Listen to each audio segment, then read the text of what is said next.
Hello friends, मैं अमन कुमार आप सभी का एक बार फिर से स्वागत करता हूं हमारे YouTube channel Ambedkar education mission पर।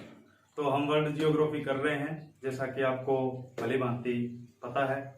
तो आज मैं थोड़ा कुछ अलग लेके आया हूं। इसके अंदर मैं आपको बताऊंगा, क्योंकि मैंने आपको पिछले क्लास में भी बताया था कि आप प्रीवियस ईयर के कुछ क्वेश्चन देखिएगा, जिससे कि आपको पता चलेगा कि इस क्लास का महत्व क्या है और इस क्लास से कितने क्वेश्चन पूछे जाते हैं। तो आज मैं उसी प्रकार के कुछ क्वेश्चन लेके आया हूं जो आपके सामने मैं आपको बताऊंगा। और जो ये क्वेश्चन मैं लेके आया हूं ये बार बार परीक्षाओं में दोहराए जाते हैं, स्पेशली एसएससी या अन्य सभी परीक्षाओं में, लगभग सभी परीक्षाओं में ये बार बार दोहराए जाते हैं, बार बार पूछे जाते हैं। तो ऐसे ही मैं क्वेश्चन लेके आया हूं और इससे आगे भी मैं ऐसे ही कुछ क्वेश्चन लेके आऊंगा जो बार बार पूछे जाते हैं, जिससे कि आपको उन क्वेश्चनों के बारे में भी अच्छे से पता चल जाए और इस क्लास का आप अच्छे से फायदा उठा पाए। और एक और बात, आप इन क्वेश्चनों का और इन क्लासों का तभी अच्छा फायदा उठा पाएंगे जब इन दोनों का आपको कॉम्बिनेशन बनाएंगे।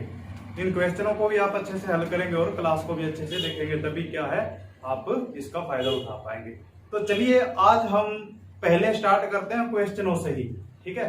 आज हम क्वेश्चनों से स्टार्ट करेंगे। मैं केवल 5 क्वेश्चन लेके आया हूं, कोई ज्यादा क्वेश्चन नहीं है, आपको घबराने की बात नहीं है। फिर हम अपने आगे वाली क्लास पे चर्चा करेंगे, ठीक है। तो स्टार्ट करते हैं। तो चलिए हमारा पहला क्वेश्चन है, देखिए पहला क्वेश्चन हमारा ये है कि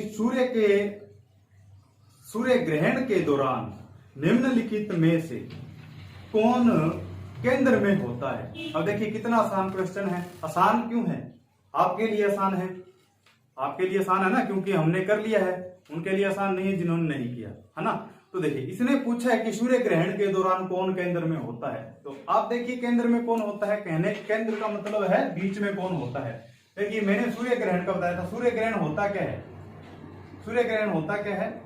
जब हमारे और सूर्य के बीच में कौन आ जाए? चंद्रमा आ जाए। कौन आ जाए? चंद्रमा आ जाए।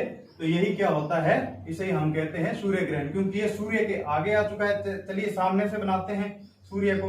ये सूर्य है, ये हमें सूर्य दिखाई दे रहा है, ठीक है। और इधर हम क्या हैं? हम या आप क्या हैं? क्या मान लीजिए? अपने आप को पृथ्वी मान लीजिए। तो अब क्या है, इधर से आ रहा है चंद्रमा, यहां से चंद्रमा आ गया है और ये यहाँ पे हमारे सामने सूर्य के इधर अमावस होगी ना, इस तरफ, ये इस प्रकार से सामने आ जाता है। ये क्या है? ये तो सूर्य है, ठीक है। और ये क्या है? बीच में जो चंद्रमा आ गया है। तो केंद्र में कौन हो गया? केंद्र में कौन हो गया? चंद्रमा हो गया। तो इस क्वेश्चन का आंसर क्या हुआ? चंद्रमा होगा। तो बी आंसर है इसका, चंद्रमा, ठीक है। तो चलिए नेक्स्ट क्वेश्चन की ओर बढ़ते हैं। दूसरा क्वेश्चन है, सौरमंडल का सर्वाधिक गर्म ग्रह कौन सा है? क्या? सौरमंडल का सर्वाधिक गर्म ग्रह। यहां पर मैंने दोस्तों आपको क्लास में भी स्पेशली बताया था कि आप इसमें कंफ्यूजन आपको नहीं रखना है कि सबसे गर्म ग्रह कौन सा है। आपको इस बात का ध्यान रखना है। देखिए आपको वैसे लगता होगा कि बुध है जो सबसे नजदीक है। बुध सबसे नजदीक है तो स्वाभाविक सी बात है ये गर्म होना चाहिए, लेकिन नहीं दोस्तों, ऐसा नहीं है। बुध के बाद कौन सा आता है? शुक्र। शुक्र के बाद हमारी पृथ्वी, पृथ्वी और फिर मंगल, ठीक है। आप देखिए कि इन्होंने पूछा है कि सौरमंडल का सबसे गर्म ग्रह कौन सा है, तो बुध हमारा आंसर नहीं होगा। ये कंफ्यूजन हो सकता है, इसको ध्यान रखें। बुध कभी भी उत्तर नहीं होगा, क्योंकि ज्यादातर विद्यार्थी यही गलती करती हैं, वो करते हैं, वो ये ध्यान रखते हैं कि इनका कर्म क्या है, कर्म सबसे पास में ये है तो अंदाजा लगा के बुध को कर देते हैं, लेकिन ऐसा नहीं है। शुक्र हमारे सौरमंडल का सबसे गर्म ग्रह है। क्या है? सबसे गर्म ग्रह है। कौन? शुक्र सबसे गर्म ग्रह और सबसे चमकीला। ये भी ध्यान रखना आपको। ये भी एक क्वेश्चन बनता है इसका कि हमारे सौरमंडल का सबसे चमकीला ग्रह कौन सा है। इस बात का अपने को ध्यान रखना। शुक्र सबसे गर्म ग्रह है। इसका कारण मैं बता देता हूं। देखो मैंने क्लास में बताया हुआ है, यदि आप ने वो क्लास नहीं लगाई है तो वो क्लास भी लगाएं जहां पर मैंने सभी ग्रहों के बारे में डिटेल से बताया है, ठीक है। तो आप हमारी प्ले लिस्ट देख सकते हैं डिस्क्रिप्शन में, वहां पर आपको मिल जाएगा शुक्र वगैरह के बारे में, ठीक है।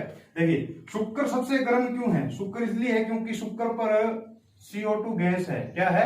CO2 यानी कि कार्बन डाइऑक्साइड की मात्रा सबसे ज्यादा है, लगभग 95% वहां पर क्या है, CO2 गैस है। और CO2 गैस क्या करती है, तापमान को बढ़ाती है। जैसा कि हम देखते हैं, हम समाचार पत्रों में भी देखते रहे हैं कि तापमान बढ़ रहा है लगातार, क्योंकि कार्बन डाइऑक्साइड बढ़ रही है, हमने ज्यादा संसाधनों का इस्तेमाल किया, जिससे CO2 की मात्रा हम पृथ्वी पर बढ़ा रहे हैं और इससे तापमान बढ़ रहा है। तो शुक्र पर क्या है, CO2 है, 95% के आसपास में क्या है, CO2 गैस पाई जाती है। यही कारण है कि शुक्र सबसे गर्म ग्रह है।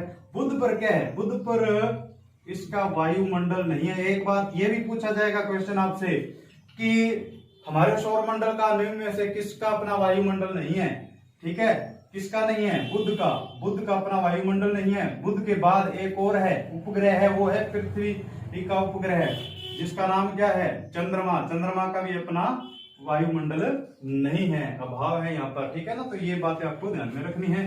चलिए आगे बढ़ते हैं, ये आपने समझ लिया होगा। देखिए अगला क्वेश्चन क्या है, आकाश में सबसे चमकदार तारा है, ठीक है। सॉरी, इसका जो उत्तर क्या था पिछले क्वेश्चन का, ए ऑप्शन दिया हुआ है, इसके अंदर आप दोबारा देखिए। ए ऑप्शन दिया हुआ है मंगल, बी आंसर है बुध, सी आंसर है शुक्र, डी आंसर है बृहस्पति। तो इनमें से क्या होगा, भी हमने किया शुक्र होगा, तो इसका आंसर क्या हुआ, सी उत्तर होगा शुक्र, ठीक है। अगला क्वेश्चन देखते हैं। अगला क्वेश्चन है, आकाश में सबसे चमकदार तारा है, आकाश में सबसे चमकदार तारा कौन सा है, ठीक है ना। अब देखिए इसके ऑप्शन दिए हुए हैं, ये ऑप्शन बड़े ही कंफ्यूजन वाले ऑप्शन हैं, और परीक्षक भी ऐसा ही करता है, वो हमेशा ऐसे ऑप्शन देता है। मैंने कहा ना, क्वेश्चन होता है वो मुश्किल नहीं होता, उसके ऑप्शन मुश्किल होते हैं, ऑप्शन में चुनना हमें मुश्किल होता है, क्योंकि ऐसे ही ऑप्शन दिए जाते हैं। हाँ, यदि हमने समझा हुआ है अच्छे से तो हमारे लिए कोई ज्यादा बड़ी बात नहीं होती, फिर हमें बिल्कुल आसान लगता है। आपने सुना, आपने पढ़ा है तो आप कहते हैं अरे बड़ा आसान पेपर आया, बड़ा आसान पेपर, आसान नहीं आया, आपकी तैयारी अच्छी थी। तो देखिए आप समझिए इस बात को। इसका ऑप्शन है ए प्रोक्सिमा सेंचुरी, बी नेबुला, सी चंद्रमा, डी साइरस। देखिए मैंने आपको बताया था कि हमारे आकाश गंगा में सबसे जो चमकीला जो तारा है वो कौन सा है, साइरस है। क्या, साइरस है। साइरस हमारे आकाश गंगा का यानी कि गैलेक्सी का सबसे चमकदार क्या है, तारा है।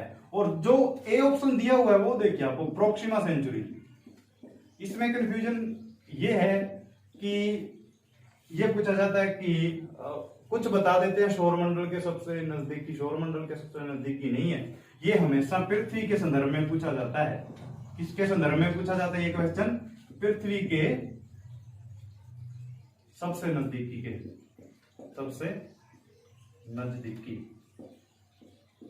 देखिए क्या पूछा जाएगा, प्रोक्सिमा सेंचुरी जो है एक तारा है, क्या है, ये एक तारा है, ठीक है। अब देखिए सूर्य के बाद सबसे नजदीकी तारा, यदि सबसे नजदीकी पृथ्वी के तारा पूछा जाए तो वो कौन सा होगा, सूर्य होगा। सूर्य एक तारा है। तो ये भी यहाँ पे दो प्रकार के क्वेश्चन पूछे जाते हैं जहां पे आपको कंफ्यूजन हो। यदि आपने पढ़ा हुआ है तो भी गलत होगा, क्योंकि आपने पढ़ा तभी वो गलत होगा, है ना। गलत ऐसे होगा, आपको सूर्य को आप तारा कहते ही नहीं है ना, ज्यादातर सूर्य मानते हैं। तो क्वेश्चन ये पूछा जाता है कि पृथ्वी के सबसे नजदीकी तारा कौन सा है, तो आप उत्तर क्या देते हैं, पृथ्वी के सबसे नजदीकी तारा प्रोक्सिमा सेंचुरी है। नहीं, पृथ्वी के सबसे नजदीकी तारा कौन सा है, सूर्य है। सूर्य के बाद सबसे नजदीकी तारा कौन सा है, प्रोक्सिमा सेंचुरी है। ये उत्तर होगा हमेशा ही, है ना, ऐसा है ना। देखिए एक तो आपका सबसे बेस्ट फ्रेंड होता है, एक उसके बाद का बेस्ट फ्रेंड होता है नंबर 2 का। तो नंबर 2 का पृथ्वी का बेस्ट जो फ्रेंड है प्रोक्सिमा सेंचुरी है। तो इसका जो ऑप्शन डी है वो इसका उत्तर होगा इस क्वेश्चन का, साइरस, ठीक है। चलिए क्वेश्चन नंबर 4 की तरफ बढ़ते हैं। बड़ा ही सुंदर क्वेश्चन है और बड़े अच्छे से आपको करना है, आपको उत्तर भी देने की कोशिश करनी है। आकाश गंगाओं के प्रतिसरण नियम के प्रतिपादक कौन थे, ठीक है। क्या क्वेश्चन है, आकाश गंगाओं के प्रतिसरण नियम के प्रतिपादक कौन थे। इसका मतलब ये है कि ये पूछना चाहता है कि आकाश गंगाओं के बढ़ने का जो नियम है, मतलब वो ये करें कि हमने चर्चा की थी कि आकाश गंगाएं लगातार फैल रही हैं, ब्रह्मांड लगातार फैल रहा है, ठीक है ना। तो यही पूछा गया कि आकाश गंगाओं के फैलने का यानी कि प्रतिसरण का नियम किसने दिया था, ये पूछा गया। देखिए ऑप्शन ए देखिए आप, गैलीलियो, बी केपलर, सी एडविन हब्बल और डी इनमें से कोई नहीं। तो देखिए इसी चीज को अपने समझते हैं। लगभग 1920 के अंदर, ठीक है, 1920 के अंदर एडविन हब्बल ने, क्या एडविन हब्बल ने यह सिद्धांत दिया कि जो आकाश गंगाएं हैं वो लगातार फैल रही हैं। क्या कहा इन्होंने, एडविन हब्बल ने कहा कि आकाश गंगाएं लगातार फैल रही हैं। इसका रीजन क्या बताया उन्होंने, इसका रीजन मैं बताता हूं क्या बताया उन्होंने, किस आधार पर कहा। क्योंकि देखिए जो आकाश गंगाएं थी पहले एक दूसरे के पास पास में थी, ये यहाँ पे थी, एक यहाँ पे थी, ठीक है, तो एक यहाँ पे थी, मतलब कहने का मतलब पहले ये पास पास थी, अभी क्या हो गई है, फिर इन्होंने अध्ययन किया कि ये अब क्या हो गई हैं, दूर दूर हो गई हैं। इसका मतलब ये क्या है, लगातार फैल रही हैं। ये क्या हो रही हैं, लगातार फैल रही हैं दूरी के आधार पर, आकाश गंगाओं की दूरी के आधार पर 1920 में एडविन हब्बल ने सिद्धांत दिया, क्या, आकाश गंगाओं के प्रतिसरण का। तो इसका उत्तर क्या होगा, उत्तर आपको मिल गया होगा, ठीक है, उत्तर इसका है सी एडविन हब्बल। अब देखिए ऑप्शन ए के अंदर जो गैलीलियो का थी, इन्होंने क्या सिद्धांत दिया था, इन्होंने सिद्धांत नहीं, इन्होंने आकाश गंगाओं की खोज की थी। उसके और भी इसके अलावा भी इन्होंने बहुत अच्छे खोजें की हैं, लेकिन मेन क्या था कि आकाश गंगाओं को सबसे पहले किसने देखा था, तो उत्तर हमारा हमेशा गैलीलियो होना चाहिए। ये भी आपको ध्यान में रखना है। केपलर का क्या है, केपलर ने क्या बताया था, ऑप्शन बी वाला, केपलर ने यह बताया था कि सूर्य के, देखो इससे पहले क्या मानते रहे हैं कि सभी ग्रह क्या है, इस प्रकार से एक गोल वृत्त के अंदर चक्कर लगाते हैं, किसका, सूर्य का। लेकिन इन्होंने, केपलर ने यह सिद्धांत बदल दिया है। केपलर ने कहा नहीं, ये सूर्य के दीर्घवृत्ताकार, ये भी पूछा जाता क्वेश्चन, ये भी क्वेश्चन पूछा गया है, आपको इस बात का ध्यान में रखना है कि सभी ग्रह सूर्य के किस प्रकार के वृत्त में चक्कर लगाते हैं। तो आपका उत्तर क्या होना चाहिए, दीर्घवृत्ताकार। ऐसे होगा क्या, चलिए आप देख लीजिएगा, दीर्घवृत्ताकार, ठीक है। दीर्घवृत्ताकार, जो दीर्घवृत्ताकार है, कहने का मतलब अंडाकार, इस प्रकार से दीर्घवृत्ताकार में क्या है, सभी ग्रह सूर्य का चक्कर लगाते हैं। ये सिद्धांत किसने दिया था, तो केपलर ने दिया था, ठीक है। एडविन हब्बल का अपने कर चुके हैं। अब हमारे अंतिम क्वेश्चन की तरफ बढ़ते हैं। मैंने कहा था 5 क्वेश्चन करेंगे, ठीक है। और 5वां क्वेश्चन ये कहता है कि निम्नलिखित में से ज्वार भाटे का कारण है, निम्नलिखित में से, क्योंकि हमने ज्वार भाटे का किया है, तो वही क्वेश्चन है कि ज्वार भाटे का कारण क्या है। यही क्वेश्चन ज्यादातर ज्वार भाटे के अंदर पूछा जाता है और ये मोस्ट इंपोर्टेंट है। यदि आपने ज्वार भाटे का चैप्टर अच्छे से नहीं पढ़ा है तो आप वीडियो देखें जो ज्वार भाटे वाली है, स्पेशली आपको डिस्क्रिप्शन बॉक्स के अंदर क्या मिल जाएगा, आपको इसका लिंक मिलेगा, वर्ल्ड जियोग्राफी की प्लेलिस्ट मिलेगी, उसके अंदर आप देख सकते हैं। देखिए इन्होंने कहा कि निम्नलिखित में से ज्वार भाटे का कारण बताइए, उसके कारण बताने हैं आपको मैंने बताया भी था कि ज्वार भाटे का कोई एक कारण नहीं है। पहले तो इसके चलिए आप ऑप्शन देखिए। ऑप्शन ए है सूर्य ग्रहण, बी है सूर्य का गुरुत्वाकर्षण, सी है चंद्रमा का गुरुत्वाकर्षण, डी है बी और सी।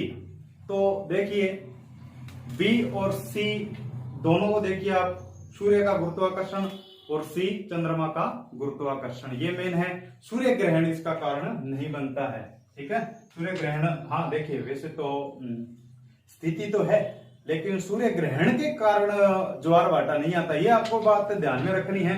आपको मैंने कहा ना, ऑप्शन ही हमेशा कठिन दिए जाते हैं जिससे आप क्या है, भ्रमित हो जाएं। आपको भ्रमित करने के लिए क्वेश्चन दिया जाता है। यहाँ पर आपको लगेगा कि सूर्य और चंद्रमा एक सीध में आ चुके हैं तो इसी के कारण ज्वार भाटा नहीं, यह कारण मेन नहीं बनता है। हाँ ये उस स्थिति में जरूर आ जाते हैं कि ये स्ट्रॉन्ग क्या है, गुरुत्वाकर्षण लगाएं, लेकिन सूर्य ग्रहण इसका कारण नहीं बनता। समझे आप मेरी बात? चलिए अब देखिए, समझते हैं इस बात को। कारण क्या बताए थे कि जब सूर्य, चंद्रमा और पृथ्वी, ये क्या है, चंद्रमा, सूर्य, ठीक है, ये बल लगाएंगे किसके ऊपर, जल के ऊपर, ये जल है, ठीक है, ये जल है, इसके ऊपर बल लगाएंगे तो क्या होगा, ज्वार भाटा आएगा, ठीक है ना। ये किसके कारण होता है, इसके गुरुत्वाकर्षण के कारण और चंद्रमा के गुरुत्वाकर्षण के कारण, ठीक है। और तीसरा, जो तीसरा कारण है, ये भी आपको ध्यान में रखना है, ये बात आपको ध्यान में रखनी है, पृथ्वी का घूर्णन। क्या, पृथ्वी का घूर्णन, मैंने आपको बड़ा ध्यान से समझाया हुआ है, इसको आप देख ले। तो इसका आंसर क्या होगा, बी और सी इसका आंसर होगा 5वें का, ठीक है। तो ये हमारे मेन क्वेश्चन थे, 5 क्वेश्चन मैंने बताया था, ये बार बार दोहराए जाते हैं। इससे भी आगे जो वीडियो होगी, सभी वीडियो में 5 या 10 क्वेश्चन मैं जरूर लेके आऊंगा, और उससे आपको ये पता चलेगा कि किस प्रकार के क्वेश्चन आते हैं, ताकि आप अपनी परीक्षा का अध्ययन अच्छे ढंग से कर सके, ठीक है। देखिए, अब हम जो आगे चैप्टर लेके आएंगे, वो चैप्टर हमारा होगा पृथ्वी के बारे में, ठीक है। हमारा जो ब्रह्मांड है, सौरमंडल है, ये हमारा जो चैप्टर है वो कंप्लीट हो चुका है, और उम्मीद है आपको बड़ा ही अच्छा लगा होगा, ठीक है। तो अब एक बात और मैं बोल दूं, ठीक है ना। अब हम पृथ्वी के बारे में अध्ययन करेंगे, पृथ्वी के ऊपर जितनी भी चीजें हैं, पृथ्वी के ऊपर जो पृथ्वी की जो सतह है, ठीक है, क्रस्ट है, मेंटल है, कोर है, उनके बारे में, और उसके बाद महासागर, महाद्वीप, पर्वत, पठार, सभी चीजें हम बड़ी डिटेल से करेंगे। और मैं ऐसे ही चैप्टर लेके आऊंगा जहां से क्वेश्चन ज्यादा पूछे जाते हैं, बस अपने को वहीं पे वार करना जहां पर क्वेश्चन ज्यादा पूछे जाते हैं। हाँ, समझाऊंगा बड़े ही ध्यान से, समझाऊंगा भी आपको, दोनों चीजों का कॉम्बिनेशन दूंगा मैं, है ना। एक तो होता है कि फैक्चुअल चीजें होती हैं, कॉन्सेप्टिकल चीजें होती हैं, मैं दोनों चीजों का कॉम्बिनेशन बना के आपको मैं समझाऊंगा, ठीक है। तो आप क्लासें अच्छे से लगाएं, और इससे जो अगला चैप्टर है वो मैं अगली क्लास में स्टार्ट करूंगा। दोस्तों, आप देख रहे होंगे गर्मी बहुत ज्यादा है, क्योंकि यहाँ पे हमारे पास इतनी सुविधाएं नहीं है, इसके लिए हम आपसे खेच आते हैं, ज्यादा लंबी वीडियो नहीं बना पाऊंगा। तो जो अगला चैप्टर, देखिए मैं इसलिए स्टार्ट नहीं कर रहा आज की क्लास में, क्योंकि जो अगला चैप्टर है बड़ा ही महत्वपूर्ण है, वो हम करेंगे पृथ्वी की। देखिए मैं बताता हूँ आपको, थोड़ा सा ना डिटेल बता देता हूँ। देखिए, जो पृथ्वी है, पृथ्वी की संरचना, यहां से बड़े क्वेश्चन पूछे जाते हैं। आप देखिएगा, नीफे है, ठीक है, और उसकी जो सतह है उनके बारे में पूछा जाता है, ठीक है, सीमा वगैरह ये पूछा जाता है। बड़ा डिटेल से समझेंगे क्या रीजन है, कैसे हमने जाना कि पृथ्वी की सतह में क्या क्या चीजें होती है। देखिए, अब पृथ्वी की संरचना पर आधारित क्या क्या पूछे जाएंगे, ठीक है। और पृथ्वी के ऊपर जो बातें हैं, देखिए सबसे पहले तो इसकी पूरी की पूरी संरचना, ठीक है, संरचना के बारे में, महासागरों के बारे में, ठीक है, महाद्वीपों के बारे में, ठीक है, मतलब ये जलमंडल के अंदर आ जाएगा। मैं इस हिसाब से करवाऊंगा आपको, मैं बताता हूं किस तरीके से करवाऊंगा। मैं करवाऊंगा आपको स्थलमंडल, जलमंडल और वायुमंडल, ठीक है। इस आधार पर मैं आपको पूरा का पूरा वर्ल्ड जियोग्राफी को खत्म कर दूंगा। आप मेरी बात समझे ना। कहने का मतलब, स्थल मंडल के अंदर जितनी भी चीजें स्थल के अंदर आती हैं, जैसे कि पर्वत, पठार, ठीक है, कुछ भी चीजें जितनी भी स्थल के आधार पर आती हैं, जैसे कि रेगिस्तान है, मैदान है, घास के मैदान हैं, जितनी भी चीजें हैं वो मैं आपको स्थल मंडल के अंदर पूरा कर जाऊंगा। हाँ, ये भूगोल के कैटेगरियां अलग अलग हैं। कुछ विद्वान ये कह सकते हैं कि आपने जो भूगोल है उसको ऊट पटांग पे डाल दिया है, लेकिन मैं ऊट पटांग नहीं, मैं इस हिसाब से चलूंगा, मैं अपने हिसाब से चलूंगा। ये मेरा खुद का तरीका है। मैं ऑफलाइन भी इसी हिसाब से पढ़ा चुका हूं, जो कि मुझे बहुत बेहतर लगा। मुझे बहुत बेहतर लगा कि स्थल मंडल के अंदर सभी चीजें कंप्लीट कर दी जाए, है ना। कुछ जो चीजें हैं वो हमेशा स्थल मंडल को बता के चले जाते हैं आगे, लेकिन मैं स्थल मंडल के अंदर सभी चीजें कंप्लीट करके जाऊंगा। उसी प्रकार से जल मंडल के अंदर भी सभी चीजें कंप्लीट मैं करके जाऊंगा, जैसे कि महासागर है, नदियां हैं, झीलें हैं, ठीक है। और जो मौसमी घटनाएं हैं, जो मतलब बारिश वगैरह है, मतलब वो चीजें मैं स्थल मंडल जल मंडल के अंदर में कंप्लीट करके चला जाऊंगा। और वायुमंडल के अंदर भी, ठीक है, कितने प्रकार की गैसें हैं हमारे वायुमंडल में, क्या क्या है, कितनी परतें हैं, कौन कौन सी पवनें चलती हैं, किस पवन का कितना कितना प्रभाव पड़ता है, तो मैं इस प्रकार से आपको पढ़ाता चलूंगा। और ये हमेशा परीक्षा की दृष्टि से ही पढ़ाया जाएगा। आपको बस विश्वास करना है, आप विश्वास से पढ़ते रहें, ठीक है, आप निराश नहीं होंगे, ये मेरा वादा है। यदि आपको कोई डाउट है तो आप कमेंट बॉक्स में अपना डाउट मुझे दे सकते हैं। मैं खुद कमेंट देखता हूं और मैं उसके उत्तर भी मैं आपको जरूर दूंगा, ठीक है। हो सकता है कमेंट बॉक्स में दे दूं उत्तर, नहीं तो मैं आपको अगली वीडियो में मैं उसका उत्तर जरूर बताऊंगा और अच्छे से बताऊंगा। तो आप विश्वास कीजिए और क्लासें लगाते रहिए, पढ़ते रहिए। तो जय हिंद।